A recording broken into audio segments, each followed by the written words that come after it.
In today's lecture, we are going to talk about relative abundance. Relative abundance को percentage abundance या फिर इसे natural abundance भी कहते हैं।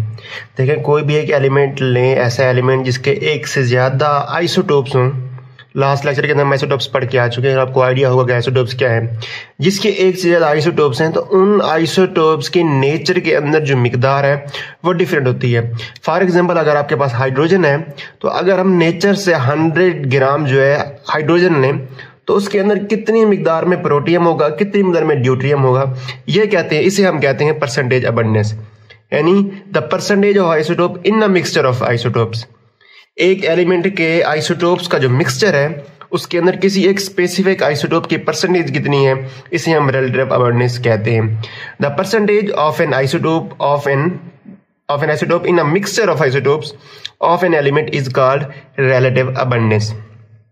और एक बात आपने हमेशा याद रखनी है कि रिलेटिव अबंडेंस जो है ये डायरेक्टली प्रोपोर्शनल होती है स्टेबिलिटी के, यानी एक आइसोटोप है उसकी स्टेबिलिटी जितनी ज्यादा होगी, जितना वो ज्यादा स्टेबल होगा उतनी ही रिलेटिव अबंडेंस उसकी ज्यादा होगी। और रिलेटिव अबंडेंस जो है इसको हम फाइंड करते हैं with the help of mass spectrometry. Mass spectrometry जो है ये हमारा नेक्स्ट टॉपिक है। कल जो है हम मास स्पेक्ट्रोमेट्री को डिटेल से पढ़ेंगे। इसके बाद है अक्रेंस। अक्रेंस के अंदर हम पढ़ेंगे कि भाई हमारे पास आइसोटोप्स जो हैं वो दो टाइप्स के होते हैं। आइसोटोप्स दो टाइप्स के होते हैं, एक होते हैं नेचुरल और दूसरे होते हैं आर्टिफिशियल। नेचुरल आइसोटोप वो होते हैं जो कि नेचर के अंदर खुद पाए जाते हैं। आर्टिफिशियल वो होते हैं जिन्हें हम लैब के अंदर, ठीक है ना, आर्टिफिशियल डिसइंटीग्रेशन के जरिए जो है, हम न्यूक्लियर डिसइंटीग्रेशन के जरिए जो है हम उनको प्रिपेयर करते हैं। आर्टिफिशियल नेचुरल आइसोटोप्स जो हैं वो 280 हैं। इन 280 में से 40 आइसोटोप्स ऐसे हैं जो कि अनस्टेबल है। अनस्टेबल का मतलब रेडियो एक्टिव है, और 240 आइसोटोप्स जो हैं वो स्टेबल है। स्टेबल का मतलब ये अब अपना वजूद बरकरार रख सकते हैं, और in other words these are non radioactive. दूसरी तरफ हमारे पास जो आर्टिफिशियल आइसोटोप्स हैं वो 300 है और ये अनस्टेबल है। उनको हमने लैब के अंदर न्यूक्लियर डिसइंटीग्रेशन के जरिए खुद हमने बनवाया है। अब जो हमारे पास जो नेचुरल आइसोटोप्स हैं इसमें से भी जो स्टेबल आइसोटोप्स हैं, स्टेबल नेचुरल आइसोटोप, इसके आगे जो है दो किस्में हैं। 86 आइसोटोप्स ऐसे हैं जिनका एटॉमिक नंबर भी ओड है और मास नंबर भी ओड है।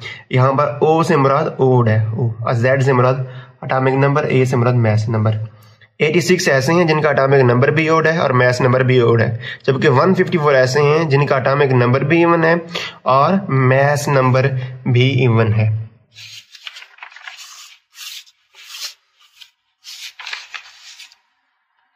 अब कुछ बातें जो हैं ये आपने आइसोटोप्स के बारे में ऐसे समझने की जनरल इंफॉर्मेशन है, इसको आपने याद रखनी है।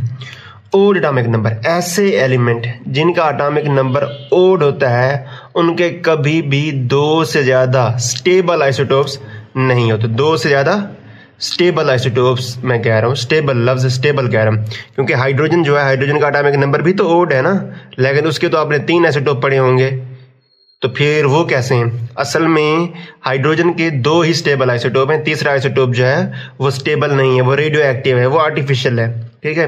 तो ऐसे एलिमेंट जिनका एटॉमिक नंबर ओड होता है उनके कभी भी 2 से ज्यादा स्टेबल आइसोटोप्स नहीं होते। और ऐसे एलिमेंट्स की बात कर रहा हूं मैं, आइसोटोप्स नहीं कह रहा।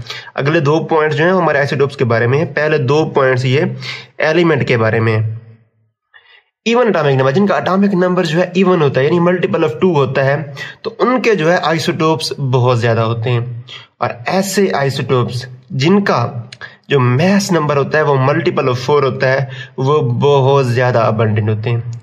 जिनका एटॉमिक नंबर भी इवन है वो ज्यादा मिकदार में पाए जाते हैं, लेकिन जिनका मास नंबर भी मल्टीपल ऑफ 4 है तो वो बहुत ज्यादा अबंडेंट होते हैं। जैसे ऑक्सीजन है 16, इसका मास नंबर ये 4 पे डिवाइड हो सकता है, इसका मास नंबर 4 पे डिवाइड हो सकता है, ये भी 4 पे डिवाइड हो सकता है, ये भी 4 पे डिवाइड, और ये भी 4 पे डिवाइड हो सकता है। सो ऐसे आइसोटोप्स जिनका मास नंबर 4 पे डिवाइड हो सकता है वो बहुत ज्यादा अबंडेंट होते हैं और कसरत से पाए जाते हैं। इसका जो सबूत है वो इस बात से है कि हमारी जो अर्थ है, ये अर्थ है ना, अर्थ की जो बैरूनी जो लेयर होती है ये ऑलमोस्ट 35 किलोमीटर की जो लेयर है, इसे हम कहते हैं अर्थ क्रस्ट। अर्थ क्रस्ट के अंदर ये 5 एलिमेंट 50% पाए जाते हैं, यानी आधी जो अर्थ क्रस्ट है वो इन 5 आइसोटोप से मिलके बनी हुई है। उसके बाद है जी हमारे पास सेपरेशन ऑफ आइसोटोप्स। आइसोटोप्स को जो है हम सेपरेट कैसे कहते हैं।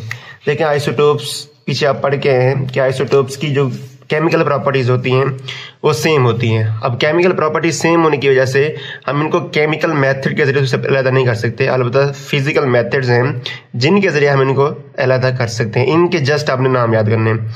Number 1 gaseous diffusion, number 2 thermal diffusion, number 3 ultracentrifuge, number 4 distillation, electromagnetic separation and laser separation.